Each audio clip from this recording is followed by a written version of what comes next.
Good evening, I'm Brett Baer. A major setback today for President Obama's effort to stack a key government board with like-minded people, but without Senate approval.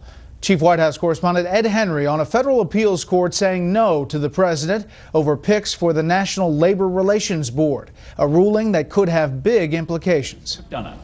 As he rolled out new White House Chief of Staff Dennis McDonough, President Obama was hoping for a smooth start to his second term. Instead, he was brushed back by a federal appeals court, ruling unanimously he violated the Constitution last year. It was just a huge, massive overstep of executive power and an unconstitutional power grab. The controversy stems from a dramatic election year showdown in which the president bypassed the Senate and put 3 picks on the National Labor Relations Board by using recess appointments on January 4th, 2012, a power the White House continued to defend vociferously today. The decision is novel and unprecedented.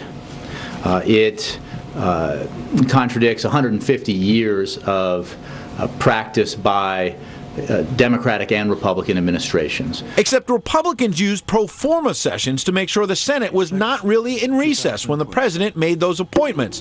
And GOP senators today hailed the court decision as a major victory. I think he has been getting ready to exercise a lot of executive overreach, a lot of executive orders and regulations, and try to push his agenda that way. So this ruling comes at a very, very appropriate time, I think, for the Constitution and for the American people. White House officials downplayed it by saying this was just one court and one case, a suit brought by a family-owned soft drink business in Washington state, challenging the NLRB's demand they enter into a collective bargaining agreement with the labor union. Conservatives insist the case has massive implications because the Supreme Court ruled last summer the NLRB must have at least 3 people to make rules. Since August of 2011, you have not had a 3-member board that has been confirmed by the Senate. And so under the Supreme Court's decision in New Process Steel, this means that all those decisions are void. Richard Cordray was also installed by recess appointment on January 4th, 2012. And while conservatives say all of his work as the head of the Consumer Financial Protection Bureau is now null and void, the White House insists no precedent was set today. It has no bearing on Richard Cordray, and we, as I said, strongly disagree with it.